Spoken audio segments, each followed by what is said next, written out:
Hello friends, welcome back my YouTube channel exam online में आप सभी का स्वागत है। आज हम यूपी टेट बाल विकास के मोस्ट इंपोर्टेंट 30 क्वेश्चंस हल करेंगे। उससे पहले अगर हमारे चैनल पर नए हैं तो चैनल को सब्सक्राइब कर लें, बेल आइकन का बटन प्रेस कर लें, वीडियो को लाइक कर दें। तो चलिए शुरू करते हैं।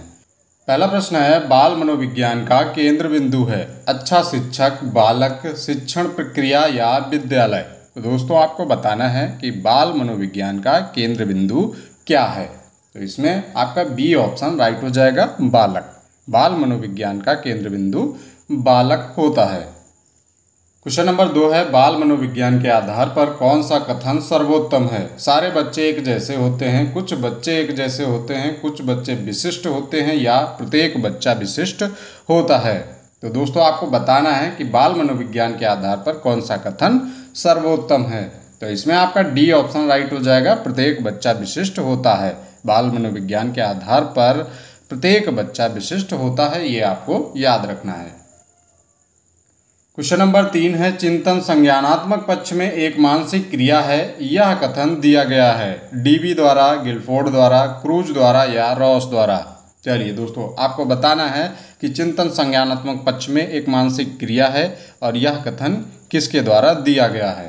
तो इसमें आपका डी ऑप्शन राइट हो जाएगा, रॉस ने यह कथन दिया है कि चिंतन संज्ञानात्मक पक्ष में एक मानसिक क्रिया है। क्वेश्चन नंबर 4 है, शारीरिक वृद्धि और विकास को कहते हैं तत्परता, अभिवृद्धि, गतिशीलता या आनुवांशिकता। तो दोस्तों आपको याद रखना है कि अभिवृद्धि शारीरिक वृद्धि और विकास को कहते हैं।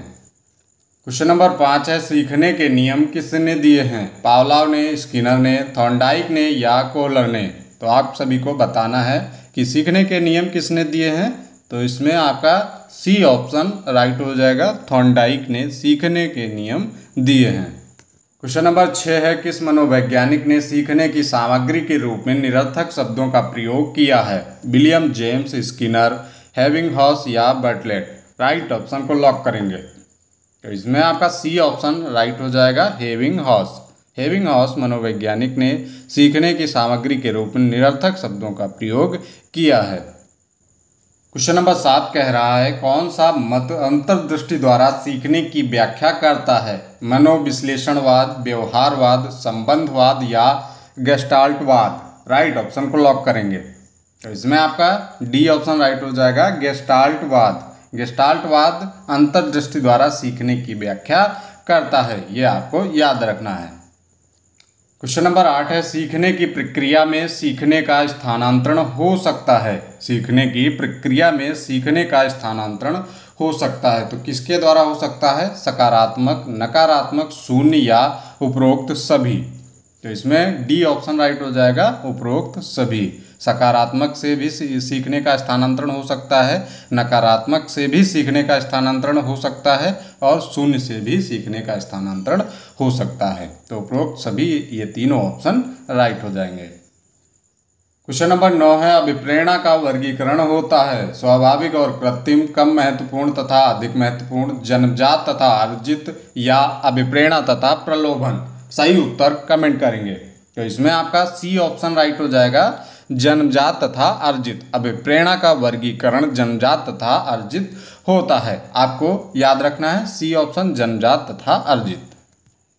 क्वेश्चन नंबर 10 है, अच्छी स्मृति की विशेषताएं हैं या कह सकते हैं अच्छी याददाश्त की विशेषताएं हैं। शीघ्र पुनः स्मरण, शीघ्र पहचान, अच्छी धारणा या उपरोक्त सभी। तो दोस्तों आपको पता होना चाहिए कि शीघ्र पुनः स्मरण, शीघ्र पहचान और अच्छी धारणा ये सभी अच्छी स्मृति की विशेषताएं हैं। तो इसलिए डी ऑप्शन आपका राइट हो जाएगा। क्वेश्चन नंबर 11 है, संवेग शब्द का शाब्दिक अर्थ है क्रोध और भय, स्नेह तथा प्रेम, उत्तेजना या भाव में उथल पुथल या उपरोक्त में से कोई नहीं। तो आप सभी को बताना है कि संवेग शब्द का शाब्दिक अर्थ क्या है। तो इसमें आपका सी ऑप्शन राइट हो जाएगा, उत्तेजना या भाव में उथल पुथल संवेग शब्द का शाब्दिक अर्थ है।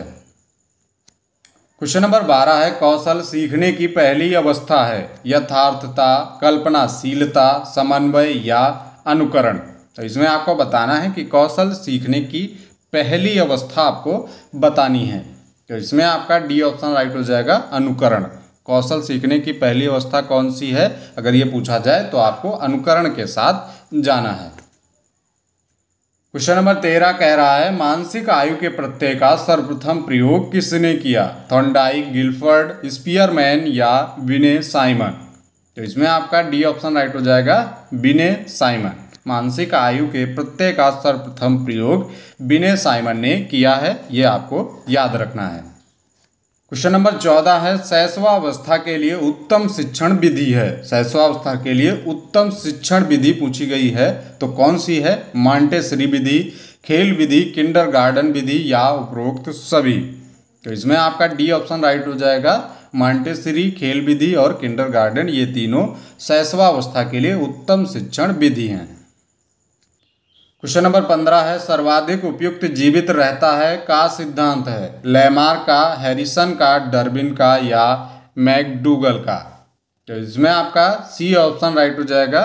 यह सिद्धांत किसका है? तो ये डार्विन का है कि सर्वाधिक उपयुक्त जीवित रहता है।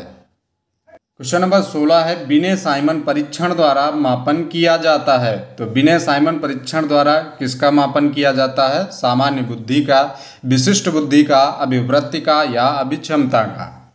राइट ऑप्शन को लॉक करेंगे। तो इसमें आपका बी ऑप्शन राइट हो जाएगा, विशिष्ट बुद्धि का विने साइमन परीक्षण द्वारा मापन किया जाता है, यह आपको याद रखना है। क्वेश्चन नंबर 17 है सामाजिक प्रत्याशाओं के अनुरूप व्यवहार की योग्यता का अधिगम सामाजिक विकास कहा जाता है और यह कथन किसका है? हरलॉक का, टीपी नन का, मैकडूगल का या रॉस का? राइट ऑप्शन को लॉक करेंगे। तो इसमें आपका ए ऑप्शन राइट हो जाएगा। यह कथन किसका है? तो ये हरलॉक का है। हरलॉक ने ही कहा है कि सामाजिक प्रत्याशाओं के अनुरूप व्यवहार की योग्यता का अधिगम सामाजिक विकास कहा जाता है। क्वेश्चन नंबर 18 कह रहा है कि सीखने का सर्वाधिक उपयुक्त अर्थ है कौशल अर्जन, ज्ञानार्जन, सॉरी यहाँ पे व्यवहार में परिमार्जन, सी ऑप्शन है, और व्यक्तिक समायोजन। तो इसमें आपका सी ऑप्शन राइट हो जाएगा। व्यवहार में परिमार्जन क्या है? सीखने का सर्वाधिक उपयुक्त अर्थ है। क्वेश्चन नंबर 19 है वाणी दोष नहीं है ध्वनि परिवर्तन और अस्पष्ट उच्चारण, धीमी या तेज गति से बोलना, हकलाना और तुतलाना या तीव्र और अस्पष्ट वाणी? तो दोस्तों आप सभी को बताना है कि वाणी दोष नहीं है। तो इसमें आपका बी ऑप्शन राइट हो जाएगा, धीमी या तेज गति से बोलना वाणी दोष नहीं है। क्वेश्चन नंबर 20 है प्राथमिक स्तर पर मूल्य की शिक्षा देने की सर्वोत्तम विधि है मूल्यों के महत्व को बतलाना, मूल्यों के पालन न करने पर दंडित करना, अध्यापक के व्यवहार में मूल्य स्थापन या उपरोक्त सभी? तो दोस्तों आप सभी को बताना है कि प्राथमिक स्तर पर मूल्य की शिक्षा देने की सर्वोत्तम विधि है। तो इसमें आपका सी ऑप्शन राइट हो जाएगा, अध्यापक के व्यवहार में मूल्य स्थापन। क्वेश्चन नंबर 21 कह रहा है कि मूल्य के वर्गीकरण में सम्मिलित नहीं है आध्यात्मिक मूल्य, एन केन प्रकारेण, धनार्जन का मूल्य, नैतिक मूल्य या सांस्कृतिक मूल्य? तो दोस्तों आप सभी को बताना है कि मूल्य के वर्गीकरण में सम्मिलित नहीं है। तो इसमें आपका बी ऑप्शन राइट हो जाएगा, एन केन प्रकरण धनार्जन का मूल्य मूल्य के वर्गीकरण में सम्मिलित नहीं है। क्वेश्चन नंबर 22 कह रहा है कि व्यक्तित्व के संगठन का स्वरूप है सामाजिक, आर्थिक, मनोवैज्ञानिक, शारीरिक, सामाजिक, राजनीतिक या मनोवैज्ञानिक, आध्यात्मिक? तो दोस्तों व्यक्तित्व के संगठन का स्वरूप है, तो इसमें आपका बी ऑप्शन राइट हो जाएगा, मनोवैज्ञानिक, शारीरिक है। क्वेश्चन नंबर 23 है आत्म केंद्रित व्यक्ति होता है अंतर्मुखी, बहिर्मुखी, उभयमुखी या सामाजिक निर्भर? तो दोस्तों आत्म केंद्रित व्यक्ति होता है, तो इसमें आपका ए ऑप्शन राइट हो जाएगा, अंतर्मुखी आत्म केंद्रित व्यक्ति होता है। क्वेश्चन नंबर 24 है कक्षा 4 का एक बच्चा सदैव चिंतित और कुंठित रहता है, आप उसके अभिभावक से शिकायत करेंगे, मनोचिकित्सक के पास ले जाएंगे, स्वयं परामर्शदाता की भूमिका का निर्वाह करेंगे या उसे उसके भाग्य पर छोड़ देंगे? तो इसमें आपका सी ऑप्शन राइट हो जाएगा कि स्वयं परामर्शदाता की भूमिका का निर्वाह करेंगे। क्वेश्चन नंबर 25 कह रहा है कि भाषा विकास का सिद्धांत नहीं है, भाषा विकास का सिद्धांत नहीं है, अनुबंध का सिद्धांत, अनुकरण का सिद्धांत, अतिरिक्त शक्ति का सिद्धांत या परिपक्वता का सिद्धांत? इसमें आपका सी ऑप्शन राइट हो जाएगा, अतिरिक्त शक्ति का सिद्धांत भाषा विकास का सिद्धांत नहीं है। क्वेश्चन नंबर 26 है, सामाजिक नियमों व कानूनों के विरुद्ध व्यवहार करने वाला बालक कहलाता है पिछड़ा बालक, मंदबुद्धि बालक, जड़ बुद्धि बालक या बाल अपराधी। तो सामाजिक नियमों व कानूनों के विरुद्ध व्यवहार करने वाला बालक दोस्तों बाल अपराधी कहलाता है। क्वेश्चन नंबर 27 है, एक शिक्षक को कक्षा में कार्य करना चाहिए प्रगतिशील भूमिका में, प्रभुत्ववादी भूमिका में, प्रजातांत्रिक भूमिका में या प्रभावशाली भूमिका में। तो दोस्तों इसमें आपका सी ऑप्शन राइट हो जाएगा, प्रजातांत्रिक भूमिका में एक शिक्षक को कक्षा में कार्य करना चाहिए। क्वेश्चन नंबर 28 कह रहा है कि अधिगम का सबसे उपयुक्त कार्य है व्यक्तिगत समायोजन, सामाजिक व राजनीतिक चेतना, व्यवहार परिवर्तन या स्वयं को रोजगार के लिए तैयार करना। तो दोस्तों आप सभी को बताना है कि अधिगम का सबसे उपयुक्त कार्य है। तो इसमें आपका सी ऑप्शन राइट हो जाएगा, व्यवहार परिवर्तन, अनुभव के परिणाम स्वरूप व्यवहार में परिवर्तन, इसलिए अधिगम का सबसे उपयुक्त कार्य क्या है, तो ये व्यवहार परिवर्तन है।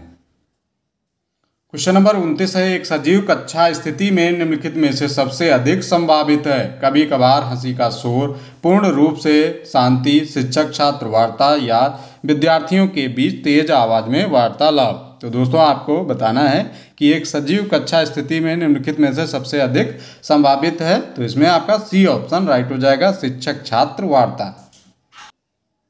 क्वेश्चन नंबर 30 है, व्यक्तिगत विभिन्नताओं का क्षेत्र है लिंग भेद, शारीरिक रचना, मानसिक योग्यताएं या उपरोक्त सभी। तो इसमें आपका डी ऑप्शन राइट हो जाएगा, उपरोक्त सभी। व्यक्तिगत भिन्नताओं का क्षेत्र लिंग भेद, शारीरिक रचना, मानसिक योग्यता, ये तीनों हैं, तो इसलिए उपरोक्त सभी डी ऑप्शन राइट हो जाएगा। आज की वीडियो कैसी लगी कमेंट बॉक्स में जरूर बताएं। मिलते हैं अगली वीडियो में, तब तक के लिए जय हिंद।